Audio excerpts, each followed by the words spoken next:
Hello, I am Anil Kumar from finance Anil express India fax India. आज फिर से हम बात करेंगे टाटा के नए फंड ऑफर की, टाटा डिविडेंड यील्ड फंड।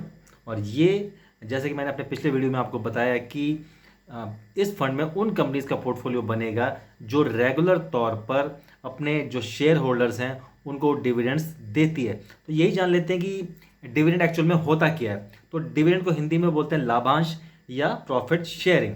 तो कंपनी को जो भी लाभ होता है, जो भी प्रॉफिट होता है, उसमें सभी तरह के टैक्सेस और जो अदर एडजस्टमेंट करने के बाद जो नेट प्रॉफिट आया है उसका कुछ हिस्सा वो डिविडेंड के तौर पर अपने शेयर होल्डर में बराबर बराबर वो बांट देती है। तो जिसके पास जितने शेयर होते हैं उस रेशियो के हिसाब से वो डिविडेंड उसको का बेनिफिट उसको मिल जाता है। फॉर एग्जांपल, अगर आपका टीसीएस के 100 शेयर हैं और कंपनी ने ₹5 पर शेयर के हिसाब से डिविडेंड डिक्लेयर किया है तो आपको 100 इंटू 500 रुपीज़ का आपको डिविडेंड आपके अकाउंट में क्रेडिट हो जाएगा।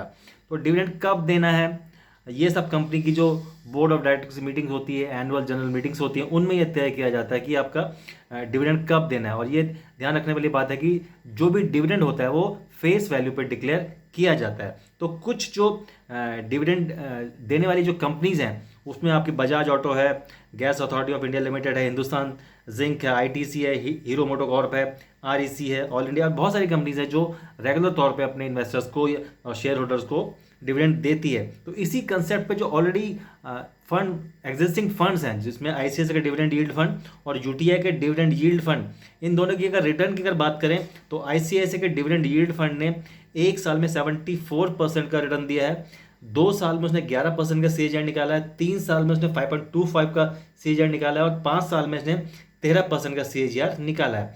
इसी तरह से यूटीआई ने एक साल में 61% का रिटर्न दिया है, 2 साल में 16% का रिटर्न सीएजीआर निकला है, 3 साल में 11.46% का सीएजीआर निकला है और 5 साल में 14% का सीएजीआर निकला है। तो अगर यही ग्राफ आगे चला, ये इसी ट्रेंड को अगर निफ्टी फॉलो करती है तो हम 3 से 5 साल में 12 से 15% का सीएजीआर इसमें एक्सपेक्ट कर सकते हैं। अगर पोर्टफोलियो की बात करते हैं, यूटीआई के जो डिविडेंड यील्ड फंड है उसकी जो टॉप 10 होल्डिंग्स हैं वो आपकी इन्फोसिस है, टेक महिंद्रा है, आईटीसी है, हिंदुस्तान लीवर है, एम्फेसिस है, टाटा स्टील है, टीसीएस है, एनटीपीसी है, बीपीसीएल है और एल&टी इन्फोटेक है। तो ये कुछ इस तरह की कंपनी का आपका पोर्टफोलियो बनेगा।